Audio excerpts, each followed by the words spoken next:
I had lived next to the old man for almost 3 years, and yet I realized one evening that I barely knew anything about him.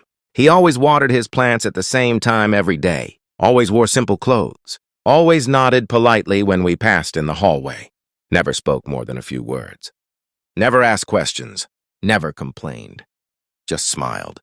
At first I thought he was lonely, then I thought he was strange, and then, after what happened at my office, I realized he might have been the only person who truly saw what was happening to me. That week had already been unbearable. At work, the tension felt heavier than usual. Emails stopped coming. Meetings were canceled without explanation. My manager avoided eye contact.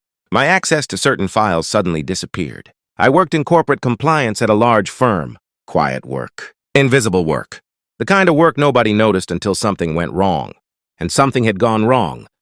3 months earlier, I had discovered irregular payments hidden inside a routine vendor contract. At first, I told myself it was a mistake. Then I found another. And another. When I reported it to my supervisor, he thanked me and said he would handle it. After that, everything changed. Projects were taken away from me. My performance reviews turned cold. Coworkers stopped talking to me.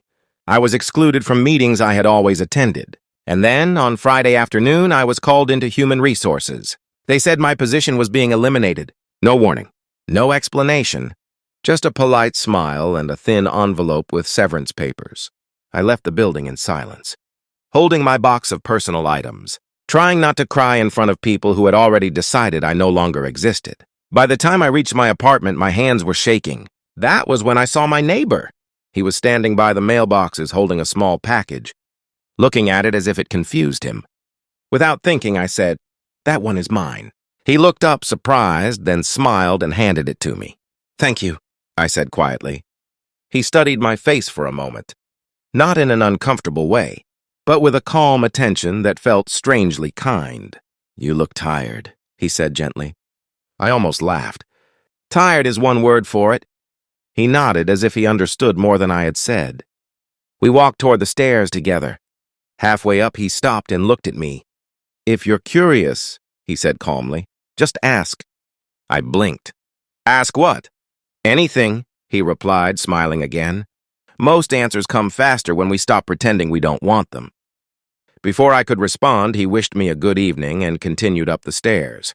I stood there for a long moment, confused. What curiosity? What answers? I had never spoken to him about my job, about the investigation, about being fired, and yet his words stayed with me. That night, I couldn't sleep. Fear kept replaying everything in my mind. Had I ruined my career by speaking up? Would no one ever hire me again? Was the company hiding something much bigger? The next morning, I decided to go for a walk. When I stepped outside, I saw my neighbor sitting on the bench near the entrance, feeding birds small crumbs from a paper bag. Without planning to, I sat beside him. We watched the birds in silence for a while. Then I said, "Yesterday." "What did you mean?" He didn't look at me right away. People carry questions like heavy bags. He said softly. "They pretend not to notice, but their shoulders always show the weight." I hesitated. "I lost my job," I finally admitted. He nodded slowly, as if this did not surprise him. "Because you did the right thing," he said. My heart skipped. "I never told you." "You didn't need to," he replied. The eyes speak more than mouths. I stared at him. "How do you know it was the right thing?" He turned to face me, and for the first time, I noticed how sharp and alert his eyes were beneath the wrinkles. "Because companies don't remove honest people unless honesty is dangerous to them." A chill ran through me. For a moment, neither of us spoke. Then he said something that stunned me. "They didn't just remove you.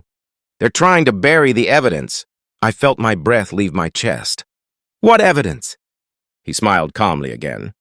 "If you're curious," he said gently, "just ask." My voice trembled. "Do you know something about my company?" He looked back at the birds, then said, "Once a long time ago, I helped build part of it." My mind raced. "You worked there?" "Before it became what it is now." I didn't know what to say. "Why are you telling me this?" "Because," he replied quietly, "you are about to walk away from something very important. Thinking you are alone." I swallowed. "I don't have proof. Everything I've found is locked inside their systems." He reached into his coat pocket and slowly pulled out a small folded flash drive. I kept copies, he said. The world seemed to stop. You, what? I noticed the same irregularities years ago, he continued calmly. Different names, same pattern. My hands trembled as I stared at the flash drive. Why didn't you report it? I did, he said softly. That is why I retired early. My heart pounded. They ruined you too? No, he said, smiling faintly. They freed me. He placed the flash drive gently on the bench between us. Inside this is everything you need, he said. Transaction trails, internal emails, approvals signed by people who now pretend they have clean hands. I couldn't breathe. Why give it to me? Because, he answered, you still care. Tears filled my eyes. I don't know what to do. He finally looked directly at me. You ask, he said simply. Ask who? The people who are not afraid of the truth. I closed my fingers around the flash drive. And if they destroy me? He smiled, kind and steady. Then at least you will not destroy yourself. For the first time since losing my job, I felt something other than fear, hope. But I still had no idea that by asking one simple question, I was about to uncover a betrayal that would shake the entire company and reveal who my quiet neighbor truly was. I went back to my apartment and locked the door as if someone might already be following me. The small flash drive felt heavier than it should have in my palm. I placed it on the table and stared at it for a long time, afraid to touch it, afraid of what it might contain, and even more afraid of what it might cost me. By evening, I finally opened my old laptop. The files inside were organized with quiet precision. Spreadsheets, scanned contracts, internal emails, payment schedules, approval chains. Everything connected. The same names appeared again and again.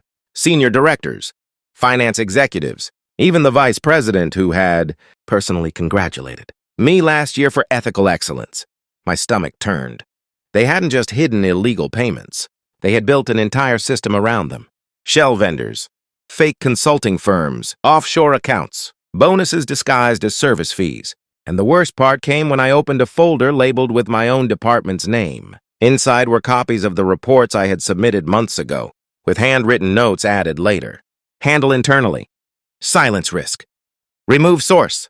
They had planned my removal from the moment I spoke. I closed the laptop and pressed my hands against my face. For the first time, the fear shifted. It wasn't about losing my career anymore. It was about how many people were being stolen from, lied to, and quietly destroyed. The next morning, I stood outside the government oversight office for almost 10 minutes before, forcing myself to walk inside. My voice shook when I asked to speak to an investigator. 2 hours later, I handed over the flash drive. They didn't smile. They didn't promise anything, but they listened. 3 days passed, then 5, then a week. I barely slept. Every noise outside made me jump. Every unknown number on my phone made my heart race. And then one afternoon, my phone rang. A calm voice said, "We need to ask you a few more questions." By the end of that meeting, there were already warrants being prepared. That evening, as I walked back into my building, I saw 2 unfamiliar cars parked outside. Men in dark jackets stood near the entrance. My chest tightened. Inside, the hallway was strangely quiet. My neighbor's door was open. Without thinking, I stepped inside. His apartment was simple, neat, almost empty. Books lined one wall. Old framed photographs covered another. In one picture, a much younger version of him stood in front of a large office building, the same building where I had worked. Before I could study it longer, he appeared from the kitchen holding 2 cups of tea. "You came," he said gently. "They're outside," I whispered. "I think they're watching me." He nodded calmly and handed me a cup. "They are not here for you." My hands shook as I held the tea. "Then who?" "For me," he replied. I stared at him. "Why?" "Because," he said quietly, "the investigation has finally reopened." I swallowed. "Who are you?" He sat across from me and folded his hands. "My name once sat on the top floor," he said. "Chief Financial Officer." The room seemed to tilt. "You were an executive?" "Many years ago." "Then why are you living here?" "Like this?" He smiled faintly. "After I reported the corruption, they removed me politely, gave me a generous retirement, and told the world I had health reasons." My voice trembled. You could have stopped them. I tried, he said softly. But one man against a system rarely wins. I felt tears rise. So you waited? I waited for someone braver than I was, he replied. There was a knock at the door. 2 investigators entered moments later. They greeted him with respect. Mr. Hale, one of them said, we need to ask you a few questions. He nodded and stood. Before leaving, he turned to me. You did well, he said. Whatever happens next, remember that. After that night, everything moved fast. News broke quietly at first. Then loudly. Executives were suspended. Accounts were frozen. Offices were searched. My former manager was escorted out of the building in front of cameras. I was called back in, not as an employee, but as a witness. In one meeting, I saw fear on faces that had once looked down on me. Weeks later, indictments followed. Millions were recovered. And the company issued a public apology that felt empty but necessary. Through it all, my neighbor never spoke to the press. When reporters finally discovered his past, he refused interviews. He declined to comment, the headlines said. One evening, after everything had settled, I found him again on the bench feeding birds. Why me? I asked quietly. He smiled. Because you were kind enough to notice something was wrong. I was terrified, I admitted. So was I, he said. Courage does not mean no fear.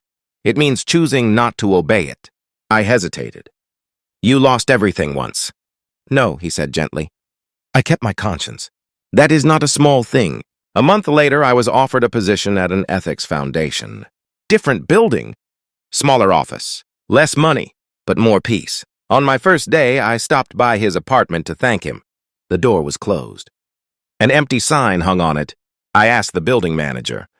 He moved, she said. Left quietly last week. Where did he go? She shrugged. He said he was going somewhere warmer. That night, I found a note slipped under my door. Just one sentence written in careful handwriting. If you're curious, just ask. I smiled through tears.